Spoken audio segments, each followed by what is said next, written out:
Donc là, j'ai fait un essai sur le chouave.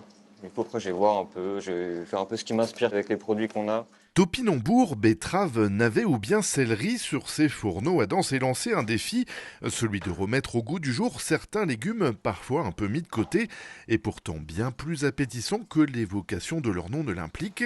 Initialement passé par le péché mignon en apprentissage à Châteauroux, puis suivant les opportunités comme pâtissier dans un 1 étoile près de Londres, puis un 2 étoiles à Bruxelles, un autre comme cuisinier, cette fois à Hong Kong, la Slovénie et un retour en France pour parfaire son expérience.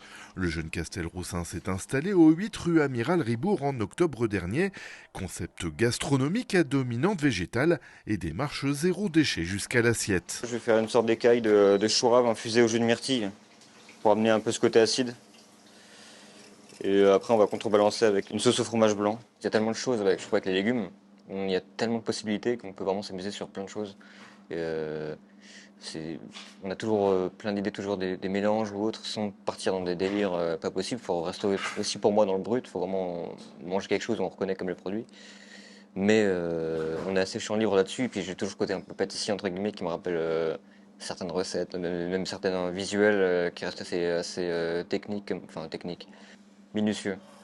Je sais qu'on me dit souvent ça, j'ai un peu cette touche un peu de pâtissier sur le dressage et c'est vrai qu'on peut le ressentir un peu, quoi. Un style et des techniques qui ne laissent pas indifférent, le restaurant a d'ailleurs été primé par le guide Goemio dans la catégorie Jeunes talents de la région Centre-Val de Loire lundi dernier, avec d'office de toc.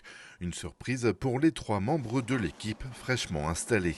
Alors déjà même d'apparaître dans le Guemio au bout de 4 mois d'ouverture, c'était inattendu, donc puis avec une très belle note, donc c'est vrai que j'ai eu 14 sur 20 et 2 top, donc je suis agréablement surpris quand on a appris, c'est vrai qu'avec Emeric, Félix on était très content. Et après ce titre en plus de jeune talent, voilà, c'est là où je me dis que ça prend une ampleur assez intéressante et que c'est que le début d'une belle aventure, quoi. Une opportunité pour surprendre, interpeller à base de produits fermentés par exemple ou bien placés sous vide. En tout cas, les réservations vont bon train pour la petite salle de 22 couverts, mais rien ne changera les habitudes du chef. Très porté sur les produits de saison et sur l'approvisionnement le plus local possible, aussi bien pour les légumes que pour la viande. Ici, une canette de racan qui succède au cerf de Chambord précédemment au menu. Service en 3 séquences à midi, en 6 le soir pour une formule mystère.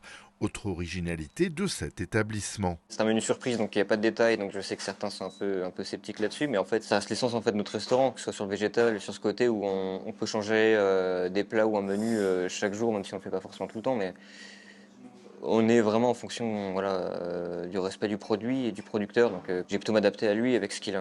Donc c'est pour ça que je vais pas faire de menu type, et certains peuvent être assez sceptiques sur certains plats en fonction des énoncés, alors qu'au final, ils sont agréablement surpris la plupart, et c'est ce qui fait le charme un peu de ce restaurant-là, quoi. D'autant qu'Orbis reçoit de plus en plus d'habitués, comme quoi le concept répond aussi à certaines attentes locales.